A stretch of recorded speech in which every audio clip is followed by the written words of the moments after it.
Simula ang kwento sa isang naglalamig na larangan ng digmaan, saan man ang tanawin, mga bangkay ng mandirigma ang nakakalat, ang kanilang mga espaday nakabaon sa kumakapal na yelo, nakatayo sa gitna ng lahat ng pagkawasak na ito, parang isang Diyos ng kapahamakan, ay isang lalaki, ang kanyang mahabang buhok ay winawasiwas ng hangin, tila hindi alintana ang kalupitan sa kanyang paligid. Mula sa likuran, isang batang lalaki ang lumalapit, sugatan at dumudugo, kumakapit sa kanyang tagiliran habang nakikipaglaban para sa bawat hininga. Ash, bulong ng matanda, ang kanyang tinig ay malamig katulad ng paligid. Ikaw ba talaga yan? Siya'y lumingon, at doon, nakita niya ang mukha ng kanyang anak. Oo, ama, sagot nito. Si Ash ay tiningala ang ama, ang kanyang mga mata, sa kabila ng hapdi ng mga sugat, ay nagniningas ng isang desperadong puot. Bumalik ako upang patayin ka. Dahan-daang ibinaba ng matanda ang kanyang tingin, puno ng isang paghamak na tila mas masakit pa sa anumang sugat. Bakit ka bumalik, Ash? Dapat ikaw ang nangunguna sa ekspedisyon sa silangan. Ngunit si Ash ay hindi na ang bulag na sundalong dati niyang anak, ang buong unit ko, aniya, ang bawat salita ay parang bala. Isang pain lamang para madurage ng kalaban, mula sa simula pa lang, wala kang balak na ako'y magtagumpay, di ba? Isa lamang akong sakripisyo sa iyong laro, nanlalim ang kanyang tingin. Tama ba ako, Roderick? Ang lalaking yun, si Lord Roderick A. Elmheim, ang pinakamalakas na mandirigma sa buong kontinente, ang tanging nagmamay-ari ng 7 pakpak, sa gisag ng walang katumbas na kapangyarihan, sa kanyang paglingon, wala ni anino ng awa sa kanyang mga mata, ang pagiging kasangkapan at itapon, wika niya ng malamig, yan lamang ang karapat-dapat sa isang walang pakpak na kahinaan tulad mo, aking hanggal na anak, Ashley Elmheim. Biglang bamaha sa alaala ni Ash ang lahat, ang kanyang buong buhay bilang isang ulila na inampun sa gitna ng isang mabagsik na bagyo. Ang kanyang pagpupursigi, ang kanyang pagsisikap na lampasan ang lahat para lamang mapatunayan ang kanyang sarili sa ama na itinuturing niyang Diyos. Ngunit sa mundo ng mga Elmheim, ang lahat ay nasusukat sa Wingcrest, ang bilang ng pakpak sa iyong likod, at si Ash, nag-iisa sa buong angkan, ay hindi makapagpakita kahit na isang kislap ng mahika, wingless, ang tawag sa kanya. Isang hampas lupang walang kinabukasan. Ngunit hindi siya sumuko, sa halip, sinunggaban niya ang espada at nagsanay hanggang sa manghina ang kanyang katawan, naniniwalang balang araw, makikita ng kanyang ama ang halaga ng kanyang pagsisikap, ang paniniwalang iyon ang dinurog ng husto sa loob ng nagyayelong gubat, nang malaman niyang ang kanyang sariling mga tauhan ay pinatay hindi ng kaaway, kundi ng mga kamay ng kanyang sariling pamilya. Isang kasangkapan lang pala ako sa iyo. Halos umungal si Ash sa galit, lahat ng pagtalaga ko. Iyon lang ang kapalit, ang mukha ni Roderick ay nanatiling isang maskara ng yelo. Anong inaasahan mo? Ashenizer, malamig niyang sambit, lumayas ka na.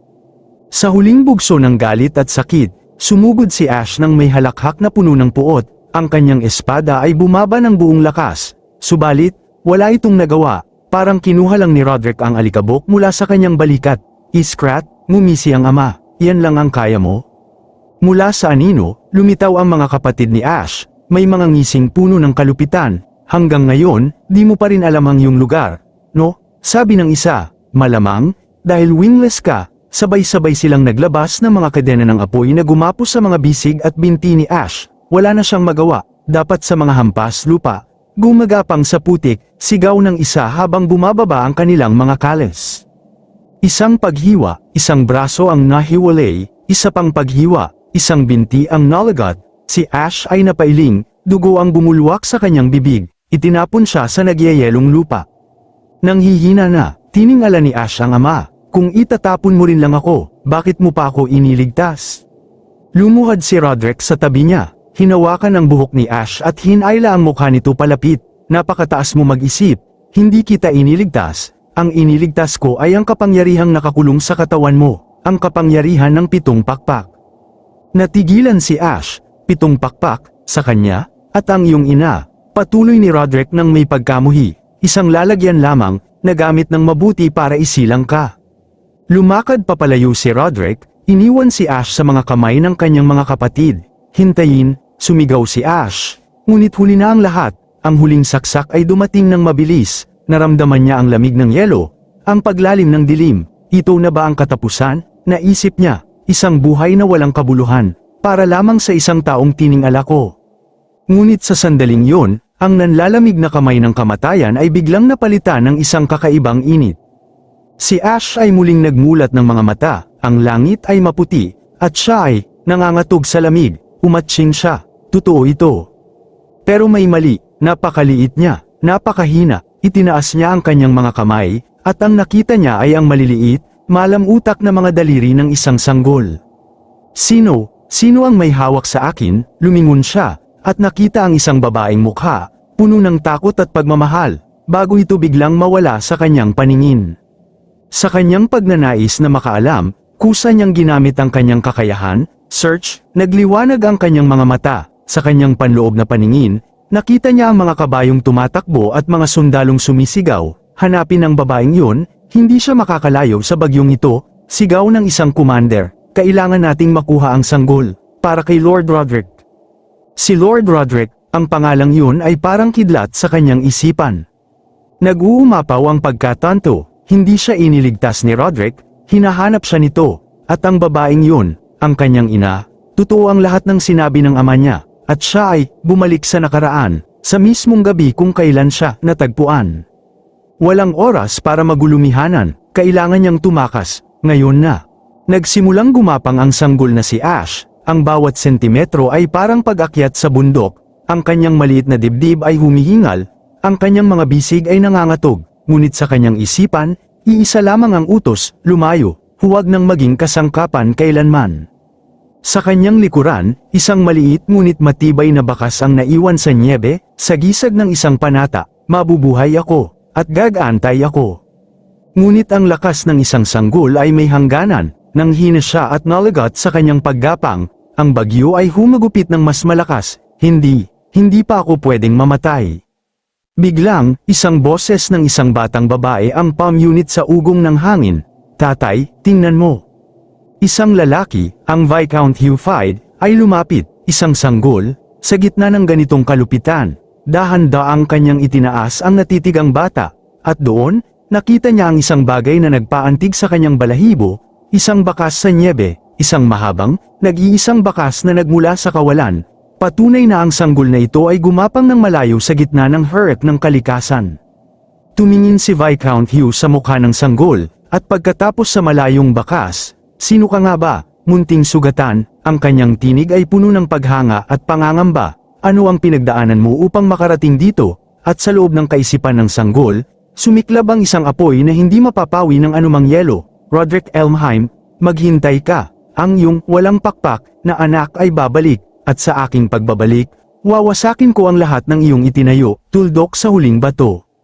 Sa sandaling yun, dahan-dahan, parang isang bulaklak na bumubukadkad sa unang liwanag ng umaga, bumubukas sa mga mata ng binatilyo, naguguluhan, hinahanap niya sa alaala kung ano ang nangyari sa kanyang pagkatao, may nagniningas na liwanag na lumalapit, at sa isang sandali, inakala niyang isang anghel na ito ang maghahatid sa kanya sa kabilang buhay. Ngunit hindi, sa halip na langit, tinanggap niya ang isang matinding daluyong ng mga pandama na sumalpok sa kanyang katauhan. Nagdilat siya ng husto sa nakasisilaw na liwanag, at biglang may samalubong sa kanyang paningin, ang malaking mukha ng isang batang babae, bago pa man niya maunawaan ang lahat, sinaklawan na siya ng matinis na mga tinig na nanggigigil sa kanyang pandinig, mga batang maharlika, nakatingin na parang mga higanti sa kanyang maliit na katawan na nakahiga sa isang malambot na kama.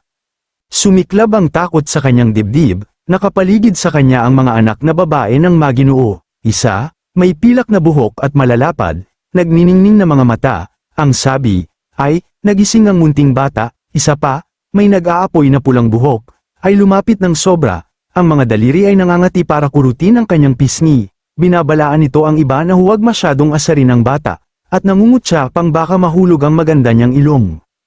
Para sa isang isipang pangmatanda na nakulong sa sanggol na katawan, iyon ay tunay na nakapangingilabot, pakiramdam niya siya'y inaapawan ng kanilang labis na pagmamahal, na parang sinasakal siya ng kanilang mga higanting mukha na pumipigil sa liwanag, desperado na siya. Sa kanyang pag-iisip, hindi ako maaaring manatili dito at ituring na isang manikang buhay. Ginamit niya ang bawat katiting ng lakas sa kanyang mumunting, at malambot na mga sanggang paa, at sinikapang gumapang palayo.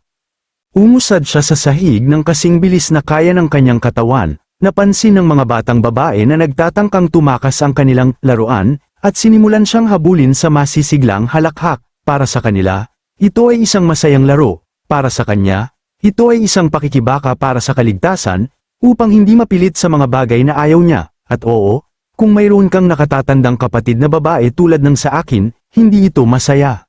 Habang papalapit sila at nagsisikap siyang mahuli, sumalpok ang dalisay na likas na ugali. Ayaw niyang mahuli. Sa kanyang pagmamakaawa, pinilit niyang galawin ang isang kapangyarihang nararamdaman niya sa kanyang loob, isang natutulog na mahika ang nagising. Biglang, umalimbukay ang isang gintong aura sa palibot ng kanyang maliit na katawan, at parang nawala ng bigat ang mundo. May ugong, sumibad siya paitaas, iniwan ang mga gulat na dalaga na wala nang nahuli kundi hangin, siya ay lumilipad, itinutulak ng sabog ng mahika, patungo sa mataas na kisame ng magarang bulwagan at palabas sa kalangitan. Ang kumikislap na gintong enerhiya sa palibot niya ay walang duda, mahika ito. Sa isang saglit, namangha siya sa imposibleng katotohanang may ganito siyang kapangyarihan sa ganitong murang edad. Kaiba ito ng husto sa kanyang nakaraang buhay kung saan siya ay walang kapangyarihan, walang pakpak. Ngunit ito ang problema, ang sabog ng mana ay sobrang hindi matatag, maikli lamang ang paglipad, at bagamat nakasasabik sa simula, mabilis itong naging tunay na pangamba. Kung paanong mabilis sumiklab ang kapangyarihan, gayon din itong namatay, tuluyang nawala ang gintong aura, at bumalik ang batas ng pagkahulog. Ang nakasasabik na pag-akyat ay agad naging nakapangingilabot na pagbagsak, wala siyang magawa kundi magwagayway ng kanyang maliliit na braso't binti, habang mabilis na lumalapit ang lupa. Sa kanyang isipan, seryoso ba ito, mamamatay na naman ba ako sa isang katatawa ng kamatayan? Habang bumubulusok siya patungo sa sahig na bato, ngunit hindi dumating ang impact, sa halip na mabagsakan ng matigas na baldosa, malambot siyang napunta sa isang malakas, may guwantes na palad, may hamuli sa kanya nang walang hirap, sumupil sa lahat ng momentum. Tumingala ang sanggol, nagtataka kung ano ang nangyari, at ang kanyang mga gintong mata ay nakipag-krus sa mukha ng kanyang tagapagligtas. Ito ay isang mapagpitagang lalaki na may pilak na buhok at maayos na gupit na balbas, nakasuot ng mamahaling kasuotang maharlika. Saka biglang bumagsak ang pagkakakilala, parang kidlat, ito ay hindi isang karaniwang tao, ito ay si Visconde Hayfried Elmheim, ang nakatatandang kapatid ni Duke Roderick, oo, ang taksil na lalaking nagkanulo sa kanya sa nakaraang buhay. Sinong mag-aakalang ganito ang mangyayari, isang di inaasahang pag-ikot ng tadhana, at ngayon, narito siya sa kanyang tahanan. Sa kanyang mga alaala mula sa orihinal na panahon, si Hayfried ay isang alamat, isa sa kambal na pakpak ng angka ng Elmheim na nagsilbing tagapagtanggol ng pamilyang royal. Ngunit ayon sa kasaysayan, namatay si Hayfried sa isang digmaang sibil, na nagdulot ng pagbagsak ng angka ng Visconde. Ngunit narito siya ngayon, buhay at humihinga, at siya ang may hawak sa kanilang rehimadong bida. Biglang bumagsak ang katotohanan, tunay nga siyang bumalik sa nakaraan. Ganoon din ang naisip niya. Ginawa niya ang lahat upang makaalis, ngunit ang hamuli sa kanya ay ang kapatid ng lalaking pumatay sa kanya. Malas ba ito? O swerte? Sino ang nakaalam? Ang asawa ng Visconde, isang eleganteng babae na may maligamgam na kulay auburn na buhok, ang taong may hawak sa kanya at mukhang lubhang nag-aalala, kinumpirma niya ang nangyari, ang mahika ng bata ay tuluyang nawala ng kontrol at pinagawa siyang lumipad. Tumingin si Viscondisa sa sanggol na may halo ng pag-usisa at pagkaseryoso, at sinabing, hindi karaniwan ang batang ito, nag-krus ang kanilang mga mata, at napansin ito ng Viscondisa, ngumiti siya ng maligaya, at tiyak na maaari nating gunitain ang mainit ng ngiti ng ating sariling mga ina, wala nang katulad nito. Marahang yinakap ng Viscondisa ang bata nang may pagmamahal ng isang ina, tinatama siya sa malambot na bulong, at sinabing tapos na ang panganib. Naku! Ang hitsura ng ating bida ay puno ng pagkamangha, hindi pa niya naranasan ang pagmamahal ng isang ina, at hindi niya alam kung ano ang mainit na damdaming ito na nararamdaman niya.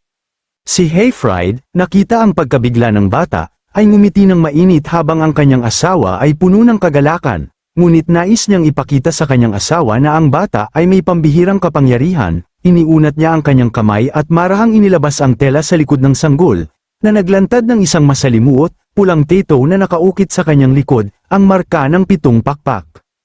Biglang nagbago ang atmosfera sa silid, kinilala ito ng Visconde sa isang mapitagan at nagugulat na tinig. Para sa ating bida, ang paglantad ng markang ito ay nagpaalab ng isang marahas na alon ng trauma. Sumalpok sa kanyang isipan ang masakit na sandali ng kanyang nakaraang buhay, ang pakiramdam ng kanyang sariling ama, si Duke Roderick, na nagsasabing kailangan lamang niya ang kapangyarihan ng 7 pakpak sa kanyang katawan. At ngayon, naintindihan na niya ang ibig sabihin noon, at ang dahilan kung bakit siya nailigtas. Literal na kinain ni Duke Roderick ang mahika mula sa kanyang kaluluwa. Naalala niya ang malamig, mapanilaw na tingin ng lalaking tumawag sa kanyang walang pakpak, habang ninanakaw ang kanyang karapatan. Biglang tumingala ang Biskendisa ng may pag-aalala at nagtanong kung ano ang gagawin nila sa bata. Sumiklab ang takot sa maliit na katawan ng bida, inaakala niya na magiging katulad din si Heyfried, isa pang buiter ng Elmheim na darating para lamang kunin ang kanyang kapangyarihan. Naghahanda na siya para sa pagkanulo, na iniisip na kailangan niyang protektahan ang kapangyarihang ito para maghiganti. Ngunit ang reaksyon ni Heyfried ay sumalungat sa kanyang inaasahan. Hindi siya tiningnan ng lalaki ng may kasakiman, sa halip, mayroong isang malalim na pakiramdam ng responsibilidad. Sa isang boses na matatag na parang bakal, idineklara ni Heyfried na kukupkupin niya ang bata bilang kanyang ampon. Marahang iniunat niya ang kanyang kamay sa sanggol at ipinangako na ipagtatanggol niya ang inakay na ito na hindi pa marunong lumipad mag-isa, at magiging kanyang kalasag hanggang sa araw na piliin ng bata ang lumipad ng mag-isa. Ang deklarasyon ay nagpabigla ng husto sa ating bida. Ang kanyang mapang-uyam na mga inaasahan ay biglang nawasak ng tunay na kabaitan. Ang tensyon ay natunaw sa isang eksena ng buhay pamilyang init na literal na hindi pa nararanasan ng bida. Yamakap ng mahigpit ang Biskendisa sa kanya, ang kanyang ekspresyon ay lamambat sa dalisay na pagmamahal. Biglang, pumasok ang bata na may pilak na buhok at ang kanyang pulang buhok kapatid na babae na kanina ay humahabol sa kanya. Tinanong sila ng Biskendisa kung nakikinig sila sa pinag-uusapan, ang mas nakatatanda ay nagsabing nag-aalala lamang sila. Habang ang isa pang bata ay tumakbo sa kanyang ina at tinawag siya, nais niyang malaman ang pangalan ng bata.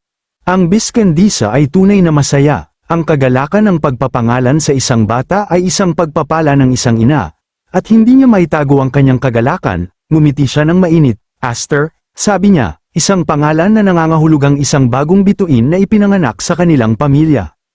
Ang bida, ngayon ay pinangalan ng Aster, ay tumingala sa kanyang bagong mga magulang, dama ang bigat ng kanyang tadhana na nagbabago. Hindi na siya ang itinakwil na walang pakpak ng pangunahing angkan. Siya ay Aster ng angkan ng Visconti, isang minamahal na anak. 10 taon ang lumipas sa isang kisap mata. Ang eksena ay lumipat mula sa maselang nursery patungo sa malalawak, naiilawan ng araw na bakuran ng isang mariingal na estado, isang mundo ng kadakilaan at perpektong kaayusan. Nakaayos ang mga alila sa mga daang bato, yumuyukod ng magalang habang isang marangyang karwahe ay huminto sa pangunahing pasukan. Si Visconti Heyfried, ngayon ay mas matanda na may guhit na gray sa kanyang buhok, ngunit mukha pa ring impusante at militar, ay humakbang pasulong habang may isa pang tao ang bumati sa kanila ng may dignidad at respeto.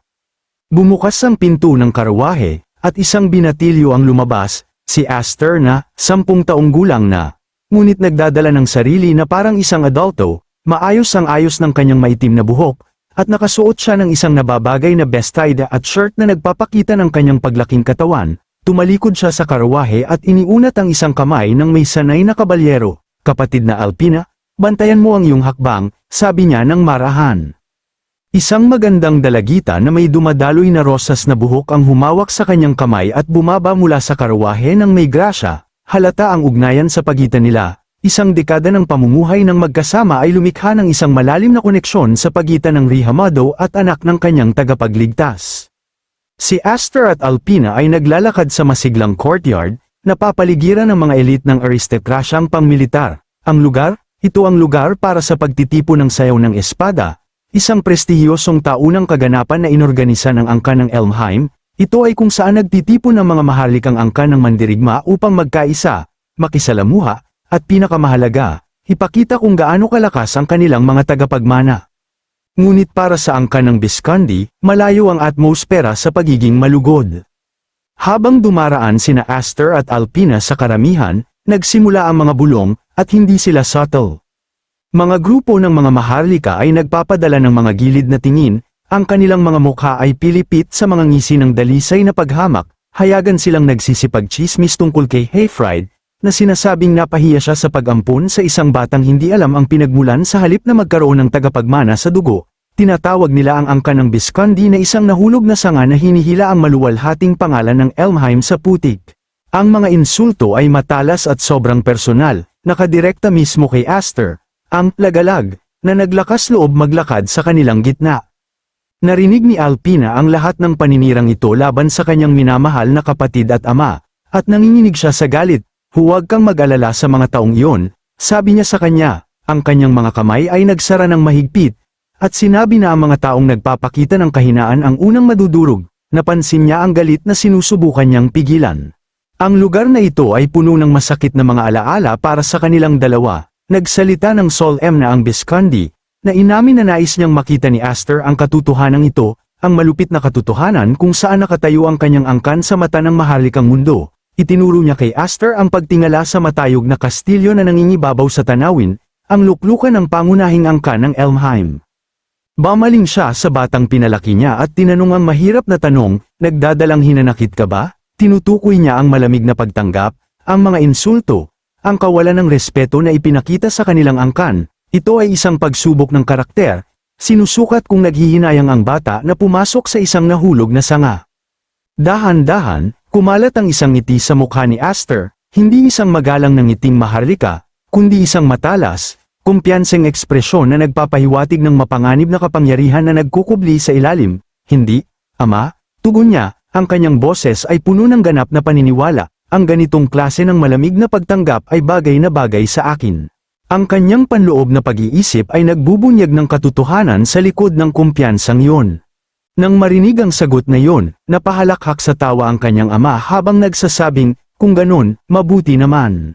Naalala niya ang pagkahiga na wasak sa sahig habang ang iba ay tumitingin sa kanya ng may awa at pagkamuhi. Nagkaroon siya ng pinakamasamang panlipunang debo kaysa sa sinuman na maaari niyang maalala, at ang lugar na ito ay isang lugar ng masasamang alaala para sa kanya. Ngunit iyon ay noong panahong iyon, at ito ngayon. Hindi na siya ang walang magawang bata, bumalik ang 7 pakpak, naninirahan sa loob niya, ang kanilang kapangyarihan ay dumadaloy sa kanyang mga ugat, iba na siya ngayon. Sa sandaling iyon, unti-unting nag-alab ang loob ni Aster habang siya'y buong tapang na humakbang pasulong, kasabay ang kanyang ama at kapatid, patungo sa dambuhalang pintuan ng makapangyarihang kastilyo. Bawat yapak ay tila may dalang bigat ng kapalaran, bawat hakbang ay umaalingongaw sa katahimikan na parang panawagan ng tadhana. At doon, sa matataas na bintana ng kastilyo, 2 lalaking binata ang nakatayo sa gilid, tahimik na nagmamasid sa labas, worry mga aninong nag-aabang sa pagdating ng isang alamat. Bahagyang itinaas ni Aster ang kanyang paningin, at sa sandaling iyon, sumalubong ang kanyang malamig ngunit matatag na mga mata sa kanila, pan ng kumpiyansa, pan ng pangakong hindi kailanman mababasag. Pagkatapos, walang pag-aalinlangang nagpatuloy si Aster sa paglalakad, hinabol ang yapak ng kanyang ama at kapatid, habang unti-unting bumibigat ang hanging pumapalibot sa kanya. Mababakas sa kanyang mga mata ang lalim ng damdaming matagal na ikinubli, isang bagyong handa ng kumawala. At sa mahinang tinig na may halong determinasyon, binigkas niya ang mga salitang tila sumpa at panata sa iisang hininga. Ngayong nakabalik na ako, oras na upang isagawa ang isang maringal at di malilimutang pagdebo sa lipunan. Narating sila sa gusali kung saan nagsimula ang madugong kasaysayan ng pangyayaring ito. Isang lugar na ang tanging definisyon ay ang naghaharing kalatag ng bakal at ang nagngangalit na sigawan ng mga manunood. Ito ang panahon kung saan ang mga kabalyero ang tunay na hari. Habang sa arena, 2 mandirigma na ang naglalaban ng buong tapang. Isang mundo kung saan ang halaga ng isang mandirigma ay sinisukat sa lakas ng kanyang bisig at sa talam ng kanyang espada. Inaasahan ng lipunan na ang mga mandirigmang ito ay magtaglay ng 2 bagay ng higit sa lahat, ang walang katumbas na kapangyarihan, at ang hindi matututulang kinang, ang paghahari ay isinasagisag sa pamamagitan ng husay sa espada. Samantalang ang kinang, o luwalhati, ay makakamit sa pamamagitan ng katanyagan. At sa mismong sandaling yun, nakikita natin ang 2 manlalaban sa kanilang huling pag-atake. Sa mundong ito, may isang sagisag na perpektong kumakatawan sa 2 ideal na yun. Ang Windcrest, ito ang tatak ng pamilyang Absolute, sumasagisag sa paghahari sa pamamagitan ng espada, at sa luwalhati sa pamamagitan ng katanyagan. Nakatayo ang ating bida, si Aster, kasama ang kapatid niyang si Alphen at ang kanilang ama, habang tinatanaw ang dagat ng mga elit ng mataas na lipunan. Kitang-kita ang panginginig ni Alphen, Nanlalata habang inaamin niya na kasing sindak pa rin noon ang lugar na ito, naunawaan na niya kung bakit ayaw sumama ng kanyang mga kapatid na babae. Ngunit si Aster, siya ay nalulunod sa nakaraan, iniisip ang kanyang malupit na pagkatalo sa kanyang kapatid. Napansin ni Alphen na nawawala sa sarili ang kapatid at tinawag ito. Bumabasag sa kanyang pagmumuni, tanong niya kung kinakabahan ba ito. Dahil ito ang unang pagkakataon na dumalo si Aster sa ganitong uri ng pagtitipon, ngunit nagkomento ito na ayos lang siya. Bagamat para sa kanya, ito'y isang paalala kaysa isang sagot, subalit, nanatiling nag-aalala si Alphen, ito na marahil ang tinatawag nilang kutob ng babae, tama ba? Inihayag ng kanilang ama na kailangan niyang dumalo sa isang komperensya, iiwan ang dalawang magkapatid upang magtanggol sa kanilang sarili. Lumingon ito kay Aster, partikular na ipinagagawa sa kanya na alagaan si Alphen, kaagad na nagninggis ang isang maliit na apoy ng pagtatalo ng magkapatid, na mula ang pisngi ni Alphen, napuot, at ipinaalala sa ama na siya ang nakatatandang kapatid, 1 taon ng agwat, kumuyam ang kanyang mga kamao, naiinis na siya itinuturing na isang bata, ngunit si Aster ay ngumiti na lamang, inaasar ito sa pagiging malikot nito, isang mainit at magiliw na sandali. Ngunit nabasag ito ng aylapag ng ama ang isang mabigat na kamay sa balikat ni Aster. Payo nito kay Aster na gamitin ang pagkakataong ito upang makipag-ugnayan, magtayo ng tulay sa iba pang maharlikang angkan. Ngunit biglang nagdilim ang kanyang ekspresyon, nilukuban ng anino ang kanyang mukha habang lumalapit ito upang magbigay ng isang maselang babala, bulong nito na anuman ang mangyari, hindi dapat malaman ni Newman ang tungkol sa 7 pakpak. Isang lihim na tila may daladalang bigat ng buhay at kamatayan, nagdagdag ng isang may sensing patong ng pagkapke sa pagtitipong puno na ng pangamba. Sige na, hindi pa rin humahanga si Alphen, ngunit sa sandaling umalis ang kanilang ama, kaagad na nagiba ang himig ng silid, mula sa pagiging nakatatakot, ito'y naging lantarang pagkamuhi, tiningnan ni Aster ang paligid, at sa kanyang pangunawa, ang silid ay parang nagnininga sa kasamaan, para bang bawat anino ay may nagliliyab na pulang mata. Nakatitig ng mahagupit sa kanila mula sa kadiliman, nakasasakal ang presyon, ngunit nais pa rin ni Alphen na ipakita na siya ang masusunod dito. Kaagad na naunawaan ni Aster na imposible ang payo ng kanyang ama na makipag-ugnayan dito, walang paraan para magtayo ng tulay kung ang kabilang panig ay sinisira na ito ng paibaba, may isang malalim na buntong hininga, tinanggap niya ang katotohanan ng sitwasyon, nagpasya siyang walang silbi ang pagtayo dito na parang isang target. Ngunit may sumalungat sa kanyang paningin, lumingon siya at nagsimulang lumakad palayo, si Alphen, nang may panik sa pagkaligaw, ay sumigaw sa kanya, nagtatanong kung saan ito pupunta, may isang kalmado at puno ng tiwalang sagot na nagtatago ng panganib, itinapon ni Aster pabalik ang isang simpleng kasagutan, pupunta siya para makipagkaibigan. Tumungo siya ng tuwiran sa isang grupo ng mga binata na nakahilata sa isang sapang telang tersyopelo na para bang kanila ang buong mundo. Sila ang mismong definisyon ng kapalaluan, nakakalat na may hawak na mga inumin, at nakatitingin sa ilong sa sinumang lumalapit. Ang leader ng grupo na may pulang buhok ay tumingala, bahagyang interesado, at mariing itinanong kung sino itong bagong dating, hindi kumilos si Aster, nagpakilala ito ng magalang, binati ang Kuya Doris, na may ngiting hindi lubos na umabot sa mga mata, ipinahayag nito ang buong pangalan nito, Aster F. Elmheim, at ipinahayag ang sarili bilang kanilang nakababatang kapatid. Ngunit ang reaksyong natanggap niya ay hindi mainit. Nagkomento ang isa pang kapatid kay Doris at nang isi ng may ganap na paghamak. Sinabi nito kay Deres na nakilala niya si Aster bilang yung ampon na pinulot ng angka ng Vicon, kaya naman natawa ng malakas si Deres, inihagis nito ang ulo nito pabalik, humahalaklak habang inaasar ang letrang F sa pangalan ni Aster, nagpapahiwatig na ito'y nangangahulugang failure, o isang bagay na mas masahol pa, halos sumabog ito sa masamang kasiyahan, hinahawakan ng mukha habang tinutuya si Aster sa pagkapal ng mukha nitong gamitin ang pangalan ng pamilya. Sa pagtingin sa mukha nito, naalala ni Aster ang kanyang nakaraan, ngayon, inihayag na sina Deres at Brian ang mga tagapagmana ng angka ng Almheim, at higit sa lahat, sila ang mga nagwakas sa kanyang nakaraang buhay. Noong mga panahong iyon, sa isang mas bata at mas mahinang Aster, ang dalawang ito ay tila hindi malulupig na mga halimaw, sila ay nakatatakot na mga higanti ng kalupitan. Ngunit ngayon, bumalik tayo sa kasalukuyan, at ganap nang nagbago ang pananaw ni Aster, tiningnan niya sila, nakahilata sa kanilang sopa, nagkukunwaring matatapang, at wala na siyang nakikitang mga halimaw, naunawaan niya, Nang may malamig at walang pagkiling na kaliwanagan, na mukha na lamang silang mga batang naglalaro, ang kanilang aura ng pangamba ay naglaho na, nag-iwan lamang ng mga batang spoiled. Tinawag siya ni Alphen, bumabasag sa kanyang pag-iisip. Hinawakan ni Alphen si Aster, kitang-kita ang pag-aalala, sinusubukan itong ilayo habang sinasabi na nagbabatian na sila at dapat na silang umalis. Ngunit hindi pa tapos si Dory sa kanyang mga laro. Napansin ito si Alphen na nakakubli kay Aster at kaagad itong tinarget, tinawag ito at nagkomentong hindi niya alam na narito rin pala ito. Nang isi ito, nagtanong kung tapos na ba itong magtago sa likod ng tatay ngayon, at pagkatapos ay nagutos ng isang bagay na nakakapagpakulo ng dugo, inutusan ito itong lumapit at aliwin sila. Malinaw na sinasabing ito'y isang utos mula sa pangunahing angkan sa isang miyembro ng sangay na pamilya, isang kasuklam-suklam na pagtatanghal ng kapangyarihan, itinuturing ang sariling pinsan na parang isang katulong lamang. Nagyelo si Alphen, hinampas ng kahihiyan. Ngunit pagkatapos ay natagpuan niya ang kanyang tibay ng loob.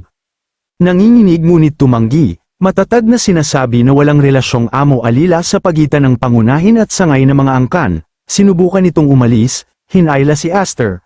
Ngunit nais nito na hintayin muna ito dahil hindi pa siya tapos, sinusubukan niyang hawakan ang kanyang dignidad habang lumalayo, at naunawaan ni Aster ang takot na nararamdaman nito at alam niyang ginagawa nito ang makakaya nito ngayon.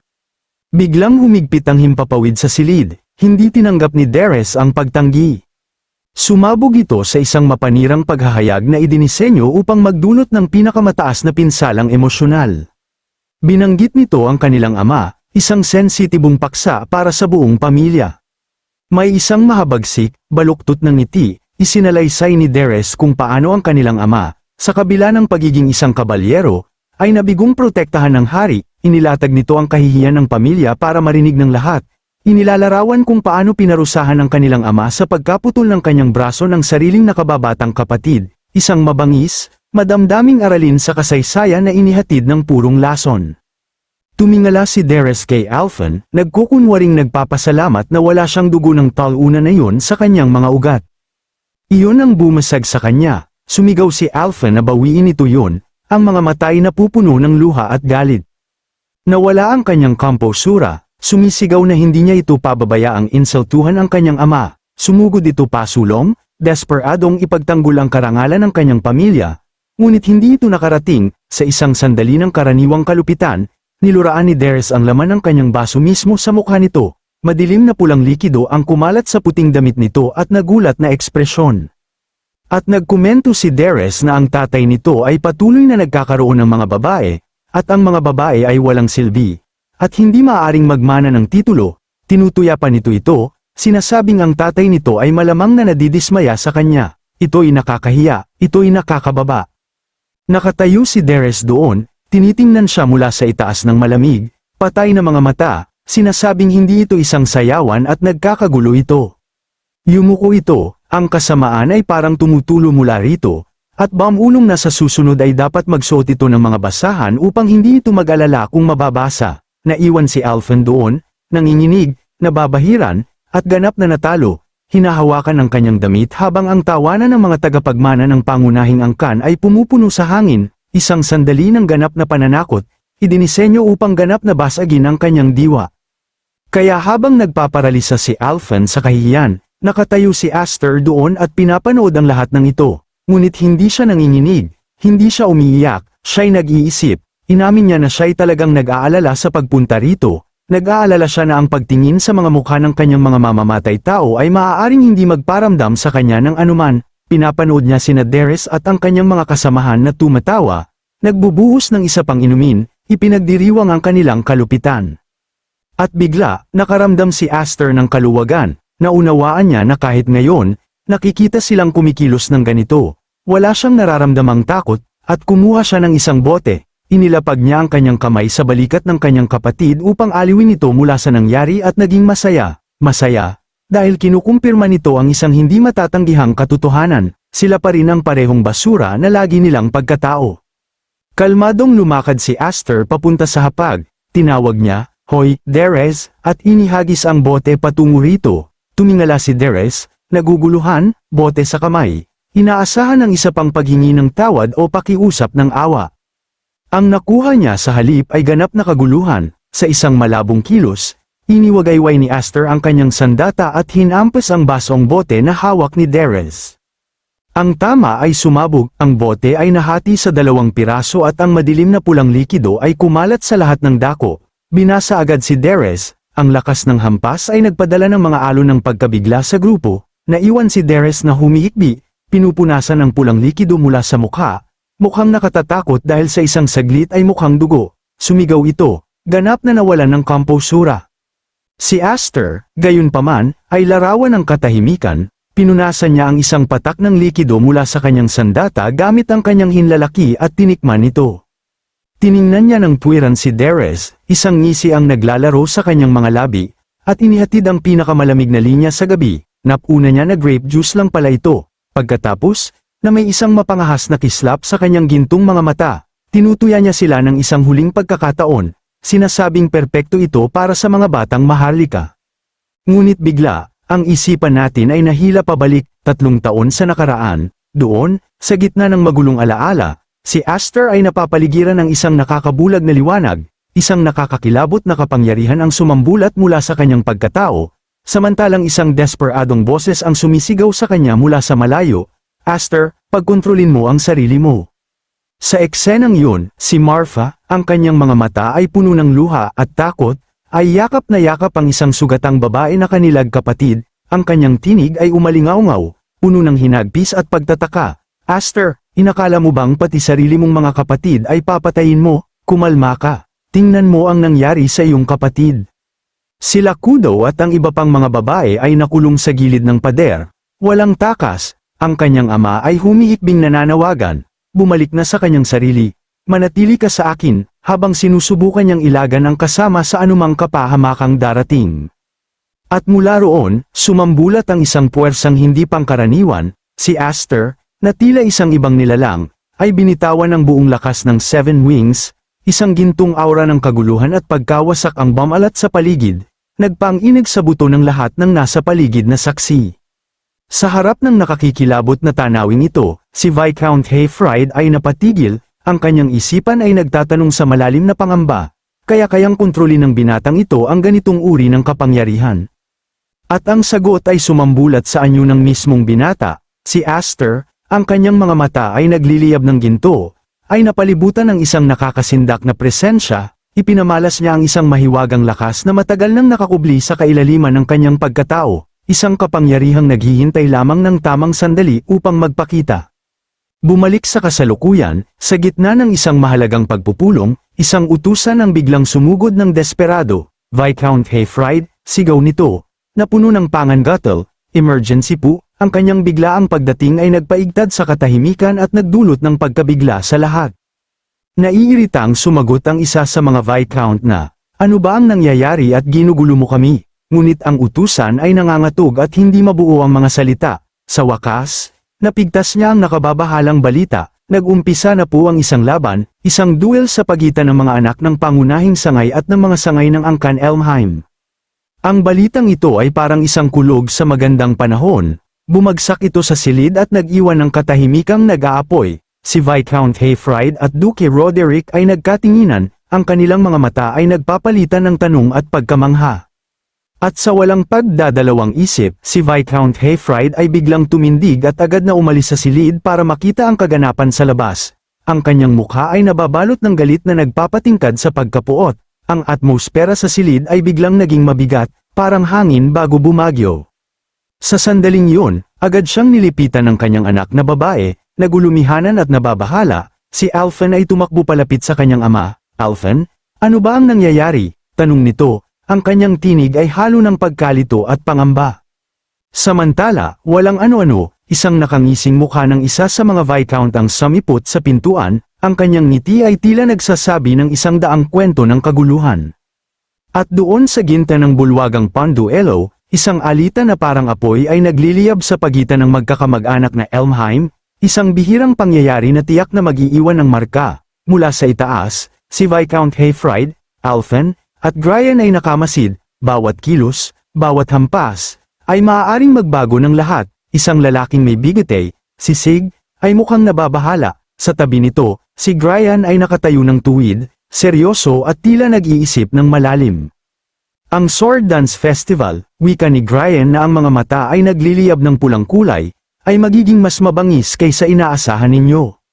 At doon, mula sa ibaba, isang binata na si Dallas na mula sa pangunahing angkan, ang kanyang buhok ay singningis ng apoy, ay tumawa ng paghamak kay Aster. Gago ka talaga, Aster, nakikipag-away ka sa angkan ng duke. Iniangat niya ang kanyang espada at ipinagmalaki ang kanyang sagisag, ang Four-Wind Crest, isang tandang puno ng kapangyarihan at karangyaan. Dagdag pa niyang winika na may apoy ng hamon sa kanyang tinig, sige, ipamalas mo sa akin ang iyong sagisag ng pakpak, ang tanda ng iyong lakas at dangal, o baka naman natatakpan ka ng hiya, at hindi mo kayang ihayag ito sa harap ng lahat, lalo na ngayong nasalayan mo na ang akin, na kumikislap na parang apoy sa gitna ng dilim.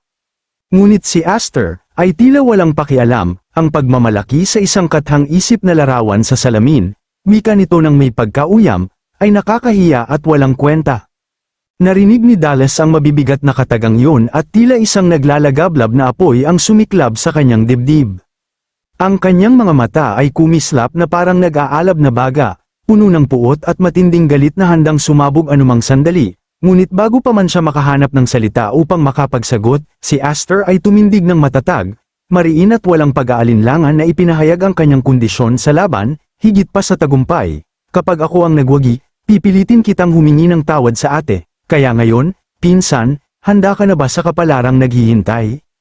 Agad namang sumiklab ang sagot ni Dallas, puno ng yabang at matinding hamon, sige, kapag ako ang nagtagumpay, magiging aso ka sa akin, ipapasan ko sa iyo ang bigat ng walang katapusang paggawa, hanggang sa mga buto mo'y maubos sa hirap, sa buong natitirang buhay mo. Pagkaraan ng matinding hamon, mabilis na sumugod si Dallas patungo kay Aster, puno ng kumpiyansa at may nakakalokong halakhak na tila nagbabadya ng tiyak na tagumpay. Ngunit sa halip na masindak, si Aster ay nanatiling matatag, tinitigan lamang siya ng malamig at walang bakas ng takot na ekspresyon, na para bang ang kanyang kaluluwa ay yelo na hindi matutunaw ng apoy ng galit. Sa isang iglap, nagtagpo ang kanilang mga landas sa gitna, at ang hangin ay tila umalingaw-ngaw sa bigat ng kanilang banggaan. Buong lakas na pinakawalan ni Dallas ang isang mabigat at mabagsik na sword strike, na nagdulot ng matinding puwersa at nagpa-atras kay Aster ng ilang metro, para bang tinulak siya ng isang rumaragasang bagyo. Bahagyang tumingin si Aster sa kanyang nanginginig na kamay, worry dinadala ng kaba at bigat ng kapalaran. Habang mahigpit niyang hinahawakan ang espada na tila naglalagablab sa kanyang palad, isang sandata ng tapang na magtatakda ng kanyang magiging landas. Sa mismong sandaling yun, mabilis na nagtipo ng lakas si Dallas upang ihanda ang kanyang susunod na mabangis na pag-atake. Ito ang kapangyarihan ng mga taong mayroon, mariin niyang sigaw, at sa isang iglap ay pinakawalan niya ang mabibigat na hampas ng kanyang espada na tila kumakawalan ng bagyong bakal. Agad namang kumilos si Aster, hinigpitan ang hawak sa kanyang sandata, at buong tapang na sinalubong ang mabagsik na pag-atake upang salagin ito. Nang masaksihan ni Alphen ang matinding sagupaan, napasigaw siya ng malakas, puno ng pag-aalala para sa kanyang kapatid na nasa gitna ng panganib. Samantala, si Grian ay mariing nagbigay ng komento, na ang kasanayan ng young master sa espada ay hindi pa ganap na hinog at kulang pa sa bilis at liksi. Gayunpaman, sa kabila ng kakulangan at kabagalan, ang kapangyarihang mahika na dumadaloy sa kanya ay higit na bumabawi sa puwang na yun, isang tunay na bentahe ng sinumang may hawak ng sagisag ng pakpak, tanda ng kapangyarihang hindi basta-basta matitinag. Kung ang kapangyarihang mahika na nasa isang pakpak ay tila liwanag lamang ng kandila, kung gayon ang mahika na nakatago sa apat na pakpak ay isang tunay na pagsabog na kayang yumanig sa buong mundo. Sa sandaling yun, si Dallas ay nagmistulang baliw, nagpapakawala ng sunod-sunod na mabangis na atake, tumatawa ng nakakaloko, at may panunuya sa kanyang tinig. Ano ang nangyari sa tapang mo kanina? Hindi ba't gusto mo akong pilitin na humingi ng tawad, o mga salitang walang laman lang ba ang lahat ng iyon? Ngunit si Aster, na natiling matatag, malamig ang kanyang ekspresyon, matalim ang kanyang mga mata, at walang bakas ng pangamba habang sinasalag ang bawat hampas. Biglang lumundag si Aster sa ere, handa sa isang mapangwasak na pag-atake, kung may lakas, ipamalas mo na, sigaw niya, puno ng panghahamon. Mula sa itaas, ngumiti ang Viscount na may bagote, nakamasid ng masinsinan, mukhang may paparating na desisyon, aniya. At doon, ang espada ni Aster ay unti-unting nagningning sa malaasul na liwanag, ang hangin ay umuugong, at sa isang iglap, nagbanggaan sila, si Aster at si Dallas, nagpalitan ng mabangis na hampasan, ang enerhiya ng kanilang labanan ay parang alon na kumakalat sa buong bulwagan. Napanganga si Dallas, hindi makapaniwala, paano ako natatalo, gayong hawak ko ang 4 na pakpak na kapangyarihan. Ang dakdak mo, tugon ni Aster na may nakangising pang-aapi. Isang mabilis na sword slash ang pinakawalan ni Aster, dahilan upang mapatilapon si Dallas, tumindig si Aster ng matuwid, at ang kanyang espada ay sumabog sa gintong liwanag. Sumugod siya, pinakawalan ng mabibigat na pag-atake, habang sa kanyang isip ay umaalingaw-ngaw. 10 taon akong lihim na nagsanay sa ilalim ng Viscount House, pagpipigil, paghihintay, lahat ng iyon ay para sa sandaling ito. Nagliyab ang mga mata ni Aster, iniangat niya ang espada, at mula rito'y sumabog ang nakasisilaw na gintong aura, isang hampas ng purong kapangyarihan ang tumama ng direkta kay Dallas. Napasigaw si Dallas sa sakit, napaluhod sa lupa, mula sa itaas, ang kanyang kapatid ay napabalikwas, halata ang pag-aalala, kapatid, bulong nito. Si Aster, sa sandaling yun, ay nagmistulang demonyo mula sa kailaliman ng impyerno, mabigat ang kanyang presensya, nakadikit sa espada ni Dallas na nakaluhod. Ako ay may 4 winds emblem, bakit ganito? Bulong ni Aster, bakas ang pag-aalala. Ang kanyang mga mata ay nagliliwanag sa gintong kulay, malamig ang ekspresyon na tila kaya hugatin ang kaluluwa ng sinumang tumitig. Unti-unting nagbitak ang espada ni Dallas, dinudurog ng kapangyarihan ni Aster. Mananalo ba talaga siya ng ganito lang? Bulalas ng mga manunood. Si Dallas ay lubusang dinudurog, wala man lang kakayahang lumaban, hindi akalain na may ganitong halimaw pa pala ang House Elmheim. Ngunit biglang sumiklab ang mas mabigat na kapangyarihan ni Aster, ginto na may kasabay na itim na enerhiya, ang kanyang katawan ay naglalabas ng nakakatindig balahibong aura. Napakuyom ng kamao si Viscount Heffide, bakas ang matinding pag-aalala, si Alphen ay napalingon, nagulat sa reaksyon ng kanyang ama. Si Dallas, puno ng takot at galit, pilit na nilalaban ang nagwawalang enerhiya ni Aster. Biglang sumilay sa isipan ni Aster ang nakaraan, ang sandaling walang awa siyang pinutulan ng kamay ni Dallas, habang tumatawa ito na parang demonyo.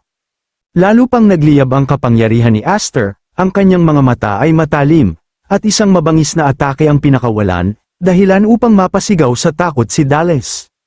Mula sa itaas, isang tinig ang umalingaw-ngaw, ang kanyang kapatid, nagsusumamo, huminto ka na. Ngunit hindi nakinig si Aster, buong lakas niyang pinakawalan ang kapangyarihan, dahilan upang maputol ang espada ni Dallas at sumabog ang paligid. Samantala, si Viscount Brian ay nakatayo sa taas, tahimik, naghihintay sa paghupa ng alikabok. At nang humupa ang alikabok, makikita si Aster sa gitna ng arena, bahagyang nakayuko, walang ekspresyon, sa kanyang gilid, nakatarak ang putol na espada. Sa harapan niya, si Dallas ay nakaupo sa lupa, nanginginig, napaihi sa pantalon dahil sa matinding takot. Simula ngayon, wala na akong pakialam kahit mabasa ka, magsuot ka na lang ng basahan, pinsan, malamig na saad ni Aster. Marahan siyang tumayo, ibinalik ang espada sa kaluban, mula sa itaas, si Alphen ay masayang nakatingin, tuwang-tuwa sa pagkapanalo. Tumingala si Aster, mahinahon ang ekspresyon, hindi na ako ang wingless ash, sa pagkaalam ko pa lang yan, lumino na ang aking isipan, kahit sa ngayon lang. Ngunit bigla siyang natigilan, nanlaki ang kanyang mga mata, ramdam ang mabigat na presensya. Mula sa kanyang likod, sa ikalawang palapag, nagpakawala ng nakakatindig balahibong killing intent ang isang nilalang. Agad siyang lumingon, at nakita niya, si Duke Roderick, ang katauhan ng Duke ay parang anino na pumupuno sa silid, ang hangin sa pagitan nila ay naging mabigat, galit, pangako, taon ng paghihintay, lahat ay umapaw sa puso ni Aster, at sa gitna ng bulwagan, puno ng mga natigil ang hininga, ang tinig ni Aster ay bumulong, umalingaw-ngaw, at sumabog sa isang hamon, Roderick, bawat pantig ay mabigat, malinaw, puno ng kapangyarihan, ang iyong oras, ay nagsisimula ng magwakas. Nabigla ang mga nakapalibot na maharlika, tila gumuho ang kanilang dangal sa harap ng isang hindi inaasahang tagpo, ang bunso ng Bisconde, isang tila walang kapangyarihan, ay nagawang talunin ang pangatlong tagapagmana ng angkang puno. Ang pangamba ay mabilis na nagugat, naging pagkabahala na parang apoy na kumalat sa bulwagan, sapagkat ang pagdating ng Panginoon ay nagbabadya ng kapahamakan, malinaw na hindi niya hahayaang manatili ang ganitong kahihiyan sa kanyang harapan. Ramdam ni Aster ang bigat ng presensya, isang pressure na tila dumudurog sa kanyang kaluluwa. Dahan-dahan siyang lumingon, nakaharap sa banta ng kapangyarihang papalapit. Samantala, nakahandusay pa rin si Dallas sa sahig, at mula sa kanyang bibig ay sumambulat ang mabaliw na halakhak, isang halakhak ng pag-asa, sapagkat dumating na ang kanyang ama, sa kanyang isipan, dumating na ang kaligtasan, ang sandigan, ang tagapagtanggol. Ilang tibok ng puso ang lumipas, at naroon na si Aster, nakatapat sa puno ng angkang Elheim, si Panginoong Roderick, ang lalaking ang kapangyarihan ay naghari sa bulwagan, ang tinig ng batas, ang mukha ng puot. Mahigpit ang kanyang ekspresyon, nag-aapoy ang galit, walang bakas ng kasiyahan, sa halip, isang malamig na paghamak ang bumalat sa kanyang mga mata, nanikip ang dibdib ni Aster, sapagkat bumalik ang mga alaala, ang pangalan ng lalaking minsang nagtaksil sa kanya sa nakaraang buhay ay muling samugat sa kanyang isipan. Gumapang si Dallas patungo sa kanyang ama, yamakap sa binti nito na parang isang batang desperado, damaloy ang luha sa kanyang mukha, at sa pagitan ng hikbi ay isinumbong niya si Aster. Tinawag itong kahihiyan, isang walang galang na ng ahas hominin ang angkang puno, hiniling niya na durugin siya ng kanyang ama gamit ang kapangyarihan. Walang pag-aatubili, tumugon si Panginoong Roderick, mabagsik, walang puso, walang awa, pinagtulungan niya ang kamay ng sariling anak sa sahig, piniga ng parusa na parang bakal na dumudurog sa laman. Sumigaw si Dallas, isang sigaw ng matinding sakit, isang sigaw na nagbasag sa katahimikan ng bulwagan, ang mga maharlika ay napatigil, hindi makapaniwala, kumalat ang pangamba sa kanilang mga puso, paano nagawa ng Panginoon ang ganitong kalupitan sa sariling dugong tagapagmana, kahit ang kapatid ni Dallas ay natigilan, hindi makaimik, hindi makagalaw.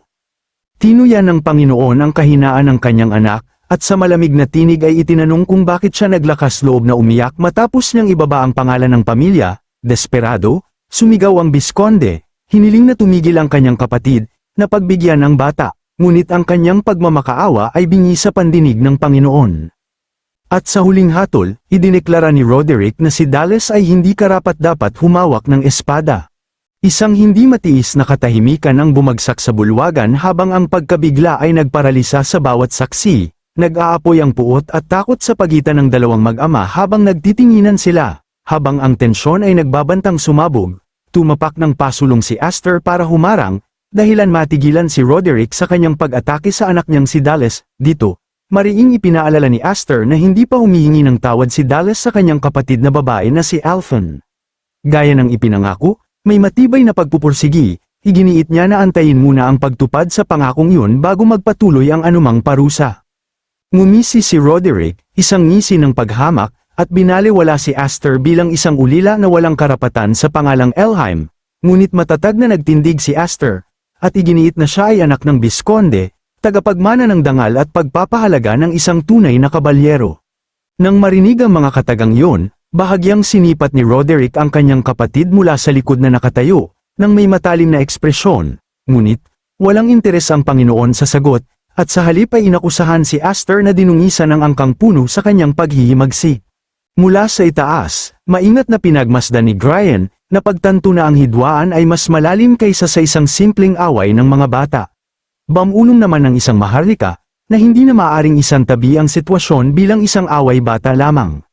Sa gitna ng tensyon, isang berdeng ang buhok na maharlika ang nanood ng may pagtataka, maliwanag na ikinagagalak ang kaguluhan. Naalala ng isa na ang ama ni Aster ay minsang nagbayad sa kanyang paghihimagsik sa pamamagitan ng pagkawala ng isang braso. Itinanong ni Panginoong Roderick kung ano ang handang isakripisyo ni Aster para sa kanyang kapangahasang yun, walang takot, walang pag-aatubili. Ipinaliwanag ni Aster na ito ay hindi kailanman isang simpleng away, kundi isang tunggalian na nilayon upang sagutin ang mga insulto sa pamamagitan ng talam mismo. Nang marinig ito, ang galit ng Panginoon ay nag-alab ng marahas, parang apoy na kumakain sa buong bulwagan, nang tumanggi si Aster na magbigay ng anuman, gamit pa ang sariling loika ni Roderick laban sa kanya. Lalong umigting ang tensyon, nanood si Alphen, tumataas ang takot sa kanyang dibdib habang hinaharap ng kanyang kapatid ang kanilang tiyuhin ng walang pag-urong.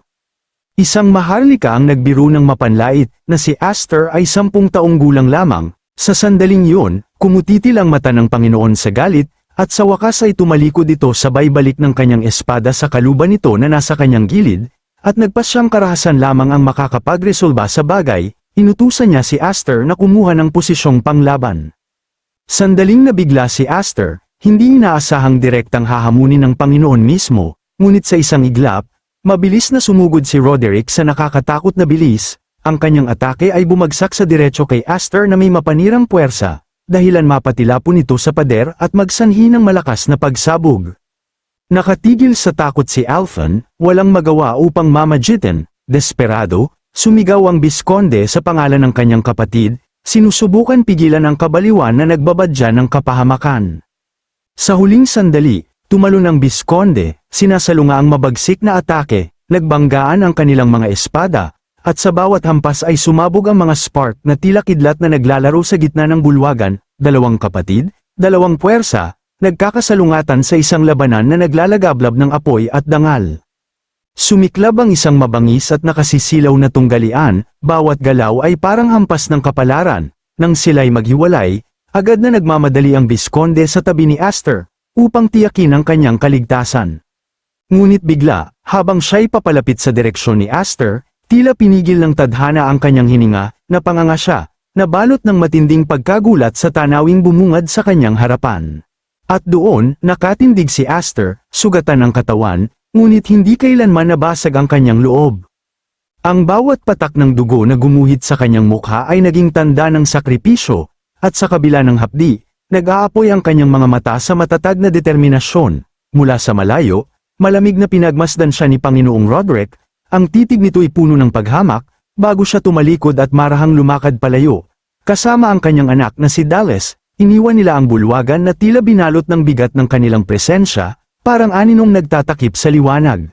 Nahuli ng Bisconde si Aster bago tuluyang bumagsak, mahigpit na niyakap ang anak, tinawag ang kanyang pangalan na may tinig ng malalim na pag-aalala. Sa kabila ng sugat na bumabalot sa kanyang katawan, mariing kinumpirma ni Aster na naprotektahan niya ang kanyang kapatid na babae.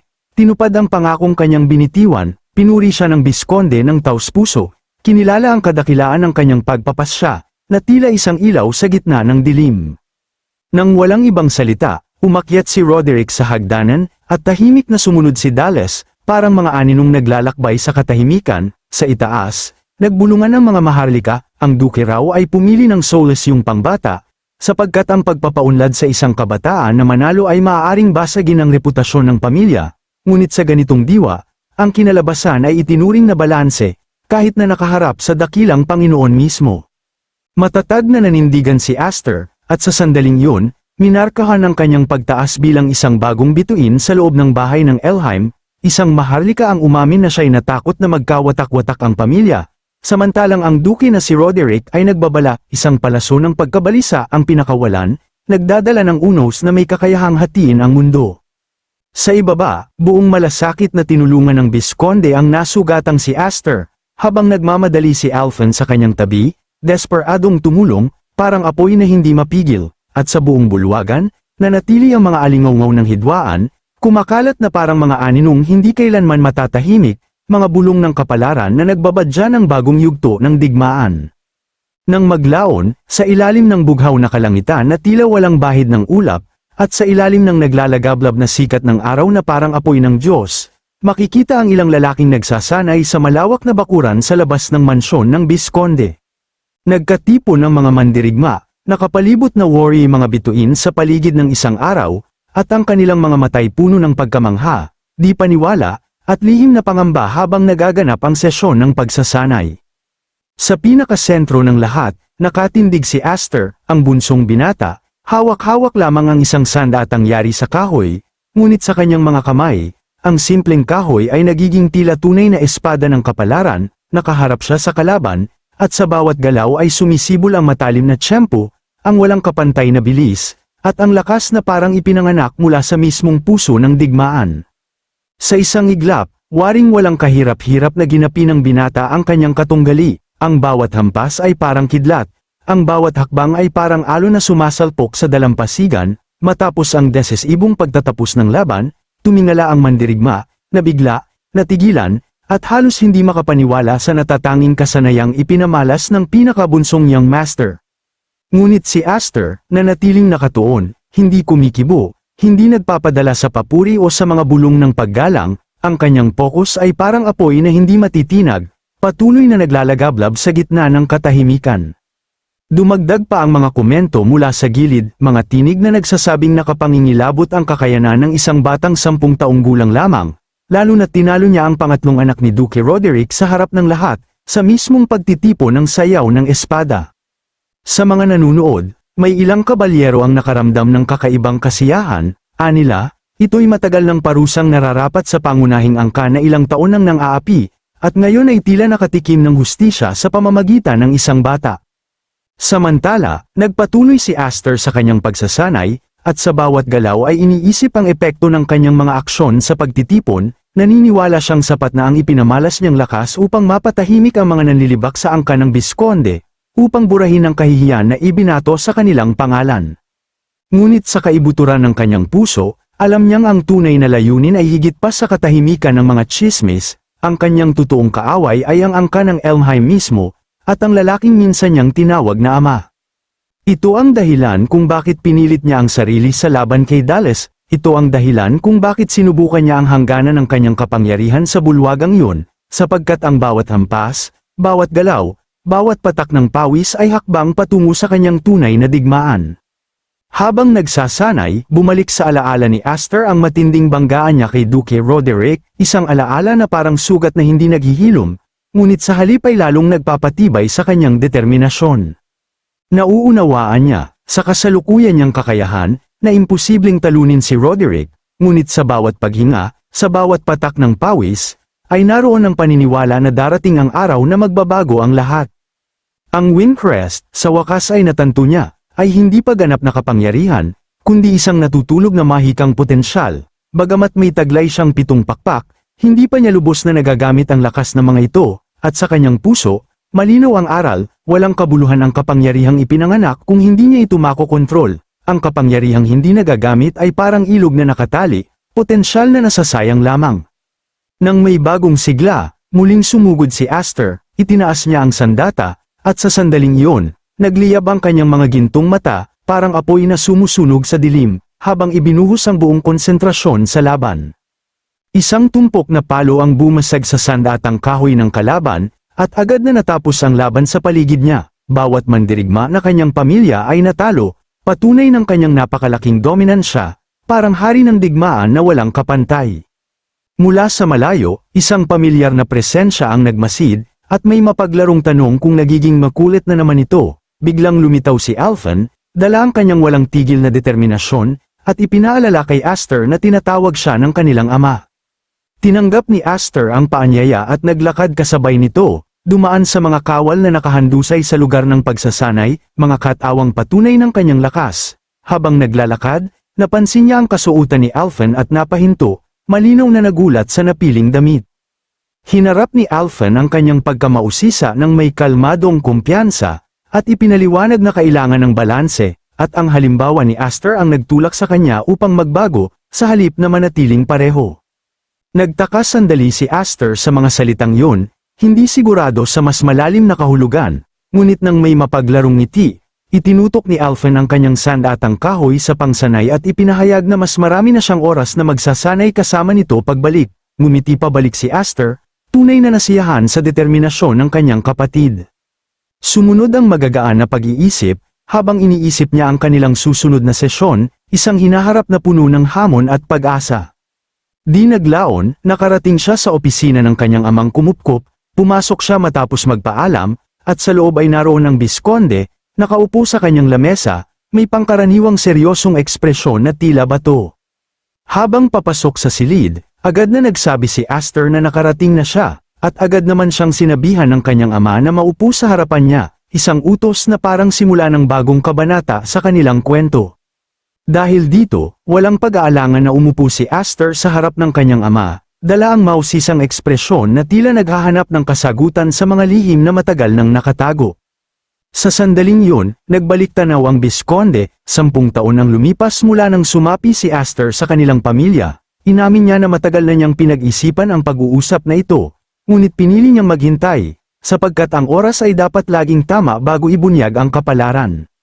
Pagkatapos, ipinatong ng Bisconde sa lamesa ang isang singsing. Nagulat si Aster, sapagkat ang simpleng bagay na yun ay naglalaman ng bigat ng isang pamana. Ipinaliwanag ng Bisconde na ang singsing ay simbolo ng susunod na puno ng angkan ng Bisconde, at ang kanyang hangad ay si Aster mismo ang magmamana ng posisyon bilang family head.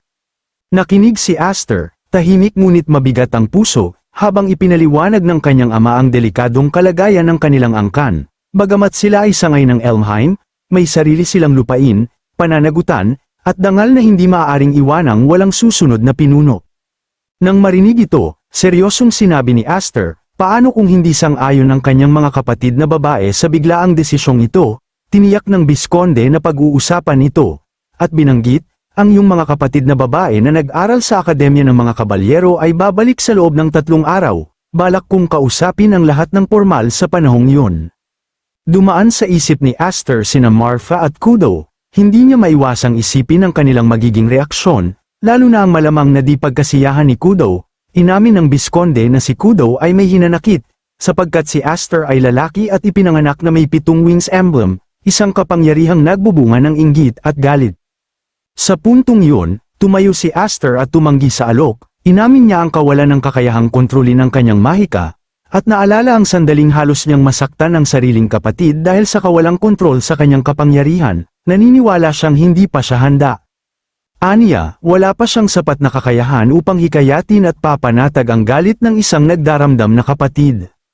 Tahimik na sinuri siya ng Bisconde, may maingat na tingin at isang mahinang ngiti, pahayag nito, hindi kailanman nagpakita si Aster bilang isang ordinaryong bata, ipinaliwanag niya na ang singsing ay sinadya bilang gantimpala para sa kanyang pagganap sa pagtitipon. Ngunit sa halip, binuksan ng Bisconde ang isang di kalakihang kahon na nasa mesa, naramdaman niyang baka mas gugustuhin ni Aster ang laman nito, at nang ipakita ang nilalaman, nanlaki ang mga mata ni Aster, sapagkat sa loob ay naroon ng Gram, ang mahiwagang sandata ng angkan ng Bisconde, kilala bilang Magic Eating Sword. Ito lamang ang sandata na may kakayahang kontrolin ang napakalaking kapangyarihan ng 7 Wings Emblem, at sa pagbubunyag na yon, isang bagong landas ang tahimik na nagsimulang magbukas, isang landas na magtatakda ng kapalaran ni Aster, ng kanyang pamilya, at ng buong angkan. Mabilis na inakay ng Viscount si Aster papaloob sa pusod ng kagubatan, tila babawat hakbang ay may tinatagong hiwaga, ipinaliwanag niya na ang lugar na ito, malayo sa mata ng iba, ay angkop na entablado para sa kanyang dakilang balak. Iniwas niya ang bulwagang pagsasanay, sapagkat batid niyang delikado roon, naalala niya ang ugali ng kanyang ampunin na anak, si Aster, na laging nagkakasira ng mga bagay tuwing seryoso itong nagte-training, kaya't dito, sa piling ng mga punong matayog at sa gitna ng malawak na espasyo, nagsimula ang pagsisiwalat ng lihim. Matindi ang tinig ng Viscount nang ipinaliwanag niya ang kahalagahan ng espadang Gram, isang maalamat na sandata, sagrado, at tradisyonal na ipinapasa lamang sa panganay na lalaki ng kanilang angkan, ngunit sa sandaling hawakan niya ito, agad na tumugon ng espada, nagliliwanag na parang sinag ng Diyos, nagbabadya ng kapangyarihang higit sa karaniwang tao. Nakamasid si Aster, may halong pag-aatubili at pangamba, sapagkat hindi niya lubos maunawaan ang kanyang nasasaksihan, sa mas masusing pagtingin, napagtanto niyang walang pisikal na talam ang sandata, isang misteryo na nagdulot ng pagdududa kung maituturing pa ba itong tunay na espada. Ngunit upang ipakita ang tunay na anyo nito, pinalusog ng Viscount ang hawakan ng mahikang enerhiya, at sa isang iglap, sumilang ang talam ng pulang liwanag, isang enerhiyang naglalagablab, umaabot ng may kakilakilabot na tindi, tila apoy na nagkatawang bakal. Ipinaliwanag niya na ang Gram ay hindi basta espada, kundi isang talam ng potensyal, isang sandatang nabubuo at nagkakapangyarihan batay sa lakas, puso, at kaluluwa ng nagwawasiwas nito.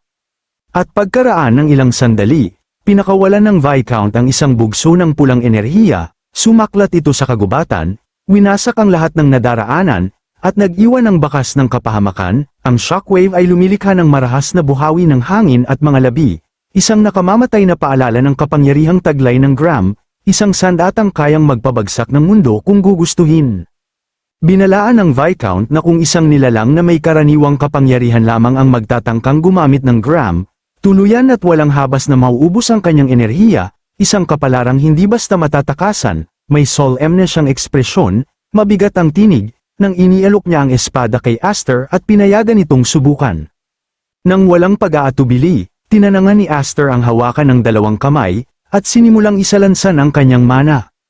Agad na bumalat sa kanyang katawan ang gintong aura, kumikislap na tila apoy ng langit, habang sinusubukan niyang buuin ang sariling talam, mariwasang sumigwas ang enerhiya, higit pa sa kanyang inaasahan, at ang kapangyarihan ay pumipilipit ng walang kontrol. Mabilis niyang napagtanto na kusang dumadaloy ang kanyang mana papunta sa espada, tila ba hinihigop ng sandata ang kanyang kaluluwa. At nang walang kanyang utos, biglang sumambulat mula sa kagubatan ang isang nakasisilaw na sinag ng liwanag, pumaimbulo sa kalangitan na parang kidlat na bumiyak sa himpapawid. Sa mansyon, natigilan ang mga kabalyero, nakatingala, hindi sigurado kung may bumagsak ba mula sa langit o may umakyat patungo rito. Napansin din ni Malfoy ang kababalaghan, at agad niyang nakilala na gawa ito ni Aster.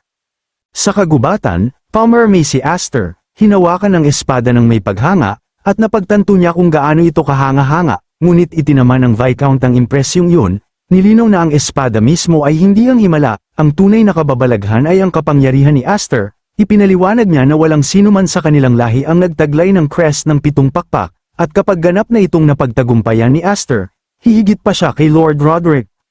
Sa kanyang puso, naniniwala ang Viscount na ang kanyang ampunin na anak ay isang araw magiging mas malakas kaysa sa kanya at sa kanyang kapatid, ngunit sa kabila ng kanyang pagmamataas, nagbabala siya, ang kapangyarihan ng ganoong kalaki ay di maiiwasang mag-akita ng salungatan. Kung malaman ng iba ang 7 pakpak, susundan ito ng inggit, takot, at hinanakit. May mga magtatangkang pagsamantalahan si Aster, habang ang iba naman ay maghahangad na lubos siyang lipulin. Hinimok siya ng Viscount na lumakas, habang may kalayaan pa siyang magsanay, tinanggap ni Aster ang iniabot na kamay ng kanyang ama, at tahimik na ipinangakong hindi na muling mamumuhay ng kaawa-awang buhay, puno ng determinasyon, nangako siyang makakabisado ang parehong 7 pakpak at ang espadang Gram. Makalipas ang 3 araw, sinalubong ng buong puso ng sambahayan ng Viscount ang mga nagbabalik na kapamilya, 2 dalagang babae ang dumating, at ang may pulang buhok ay gumawa ng isang dramatikong pagpasok, tila apoy na sumiklab sa kanilang tahanan, nagdadala ng bagong yugto sa kanilang kasaysayan. Halatang masayang-masaya siyang nakauwi, iniunat ang kanyang mga bisig na warrior naghihintay ng masiglang yakap at pagtanggap. Ngunit tila ba ang tadhana'y naglaro, hindi siya pinansin nang ang 2 nakababatang babae ay patakbo tungo sa babaeng may puting buhok na si Marfa. Malugod naman siyang binati ni Marfa, ngunit naiwan pa rin siyang nakatayo ng mag-isa. Nagrereklamo ang pulang buhok na babae na tila ba siya'y nakalimutan. Puna ng isang nakababatang kapatid na lagi niyang sinisira ang kanilang buhok dahil sa mga sobrang tigmok na yakap, nagtataranta siyang itinanggi ang paratang. Ngunit ilang sandali pa'y napansin niyang nakatayo si Alphen sa malapit, agad niya itong tinakbo at niyakap ng mahigpit, walang patawad, hanggang sa magprotesta si Alphen, hirap na hirap sa paghinga. Habang pinapanood ang pangyayari, lumingon si Marfa sa kanilang ama at nagtanong kung nasaan si Aster. Mahinahon nagsimulang sumagot ang Viscount, ngunit ang pagbanggit sa pangalan ni Aster ay ikinabigla ng pulang buhok na babae, si Kudo. Samantala, sa ibang bahagi ng kagubatan, patuloy sa pagsasanay si Aster. Isang marahas na pagsabog ng pulang enerhiya ang sumambulat, muntikan na siyang maabyutan ng sariling atake, hingal, pawisan, at halos maubos ang lakas. Napagtanto niyang hindi pa rin niya kayang ganap na kontrolin ang Gram, kaya niyang buuin ang talam. Ngunit ang pagpapatatag nito ay abot na sa kanyang limitasyon. Sa gitna ng pagkawasak, nagtaka siya kung ano pa ang dapat niyang gawin upang maging katulad ng kanyang ama. Sa sandaling yun, isang pamilyar na presensya ang lumapit, mula sa mga puno, lumabas si Kudo, maginhawang nagkomento sa kanyang pagunlad, ngunit agad itong nagreklamo na hindi siya pinuntahan para batiin nang siya'y makauwi, at kinutya pa siya dahil sa pagiging malayo. Inakusa niya si Aster na nag-iisip na espesyal matapos ang pagtitipon ng sayaw ng espada. Ngunit sinagot siya ni Aster nang may pagkilala sa sarili nitong mga nagawa bilang isang baguhang kabalyero, kasama ang pagkilala bilang honorary knight ng taon. Amin ni Kudo na kung wala ang mga tagumpay na yun, hindi niya magagawang magmana sa kanilang ama. Napagtanto niya na tinanggihan ni Aster ang posisyon ng tagapagmana, at nagtanong kung ang kanyang presensya ay nakaapekto sa desisyon nito.